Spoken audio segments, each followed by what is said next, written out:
Hello bachcho, let's read this question. The question says a tent is made in the form of a frustum of a cone surmounted by another cone. The diameters of the base and the top of the frustum are 20 meter and 6 meter respectively, and the height is 24 meter. If the height of the tent is 28 meter and the radius of the conical part is equals to the radius of the top of the frustum, find the quantity of canvas required.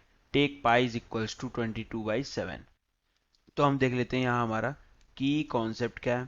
की concept, तो आप देखो, हमें निकालना है find the quantity of canvas required, यानी कि canvas कितना रिक्वायर्ड हुआ वो निकालना है। इसका मतलब सरफेस एरिया की जरूरत पड़ेगी। तो lateral lateral surface area of frustum frustum of cone, इसका फॉर्मूला होता है simply pi are plus are into L. दूसरा, lateral surface area of cone, इसका फॉर्मूला होता है pi into R into L. अभी हम डायग्राम की मदद से देखते हैं कि क्या एग्जैक्टली निकालना है और कैसा दिख रहा होगा टेंट। तो टेंट कुछ इस तरह से दिख रहा होगा। ये हो गया हमारा नीचे का पार्ट टेंट का, और ऊपर का पार्ट होगा यहाँ पर कुछ इस तरह से। ठीक है, तो अब दिया हुआ है कि जो फ्रस्टम ऑफ अ कोन है, यहाँ तक फ्रस्टम ऑफ अ कोन है और यहाँ तक ये पूरा हाइट है। तो यहाँ से यहाँ तक की जो हाइट है, ये जो हाइट है ये दी हुई है 24 मीटर्स। फिर यहाँ इस पूरे टेंट की जो हाइट दी हुई है ये दी हुई है 28 मीटर्स। जो रेडियस दिया हुआ है यहाँ पर वो दिया हुआ है 6 मीटर्स बाई 2, यानी 3 मीटर्स। डायमीटर 6 मीटर दिया है तो रेडियस होगा 6/2। और यहाँ पर जो रेडियस दिया हुआ है वो हो जाएगा 20/2 मीटर्स, यानी 10 मीटर सिंपल, क्योंकि 20 मीटर डायमीटर दिया हुआ है। और बोला है कि कोन का जो कोनिकल पार्ट का रेडियस है वो फ्रस्टम ऑफ कोन के टॉप पार्ट का रेडियस सेम है।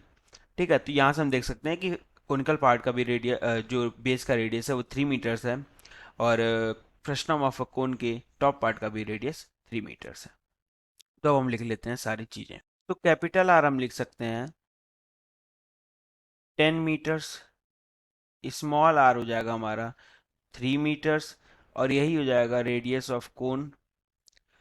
उसके बाद हम H1 लिख लेते हैं। H1 मतलब फ्रस्टम ऑफ अ कोन का हाइट, जो कि 24 मीटर्स दिया हुआ है। H2 यानी कोनिकल पार्ट का हाइट, वो हो जाएगा 28 - 24 यानी 4 मीटर्स। इसके बाद हमें स्लैंटेड हाइट भी निकालना होगा, क्योंकि हमें लेटरल सरफेस एरिया निकालना है।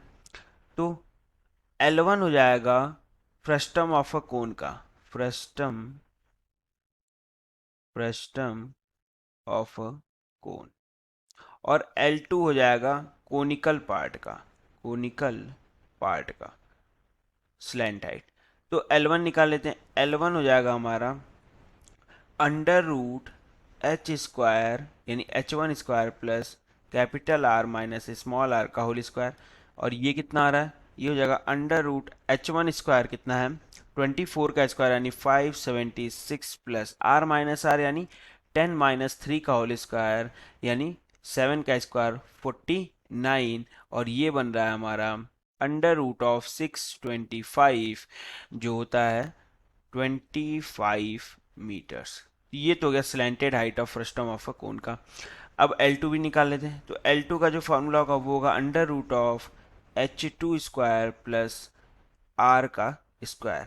और ये कितना है, under root of H2 square यानी 4 का स्क्वायर 16, और आर का स्क्वायर यानी 3 × 9, और ये हो गया अंडर रूट ऑफ 25, जो होता है 5 मीटर्स।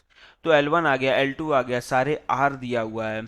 तो हमें सिर्फ कैनवास क्वांटिटी कैनवास रिक्वायर्ड, यानी कि इस टेंट को बनाने में कितनी क्वांटिटी लगी होगी, ऑब्वियसली इस पूरे टेंट की लेटरल सरफेस एरिया निकालने, तो वो हमें पता चल जाएगा। तो लेटरल सरफेस एरिया क्या होगा, या फिर हम यहाँ बोलें कि रिक्वायर्ड कैनवास क्वांटिटी